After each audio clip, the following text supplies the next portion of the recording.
सबसे पहले बात करेंगे मार्च से जुड़े निवासी डॉक्टरों की, जिन्होंने अपनी मांगों को लेकर हड़ताल घोषित कर दिया है। और इस हड़ताल की शुरुआत शुक्रवार की सुबह 8 बजे से हुई, जिसमें मुंबई समेत राज्य के 18 सरकारी मेडिकल कॉलेज के निवासी डॉक्टर शामिल हैं।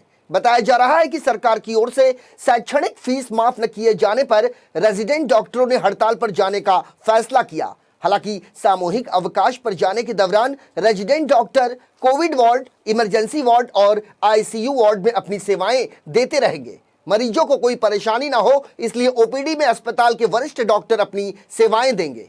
सेंट्रल मार्ड के उपाध्यक्ष प्रणव जाधव ने कहा कि मार्ड से जुड़े तकरीबन 5200 से ज्यादा निवासी डॉक्टर इस हड़ताल में शामिल हैं। महाराष्ट्र के सारे डॉक्टर 1.5 साल से कोविड में अपनी सेवाएं दे रहे हैं और इसी वजह से उनका एकेडमिक नुकसान हुआ था। उन्हें सिखाने वाले टीचर भी कोविड में काम कर रहे थे। डॉक्टर प्रणव जाधव के मुताबिक राज्य के मेडिकल शिक्षा मंत्री के साथ उनकी 2 बैठकें हुई, जिसमें उनकी कई मांगों को पूरा करने का उन्हें आश्वासन भी दिया गया, लेकिन अब तक कोई पॉजिटिव आउटकम निकलकर सामने नहीं आया। लिहाजा निवासी डॉक्टरों ने स्ट्राइक करने का फैसला किया।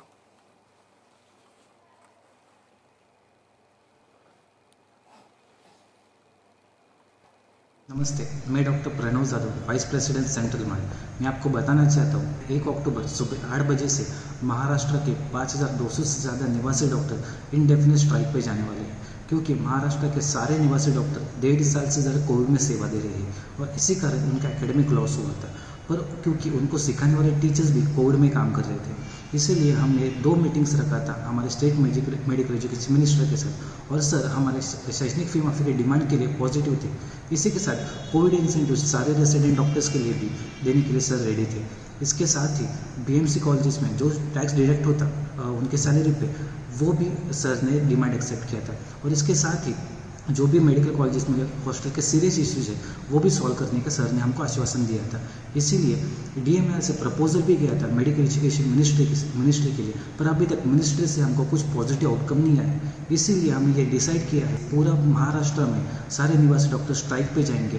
पर स्ट्राइक पे जाते वक्त सारी इमरजेंसी सर्विसेज जैसे कि कैजुअलिटी, कोविड आईसीयू और नॉन कोविड आईसीयू चालू रहेंगे।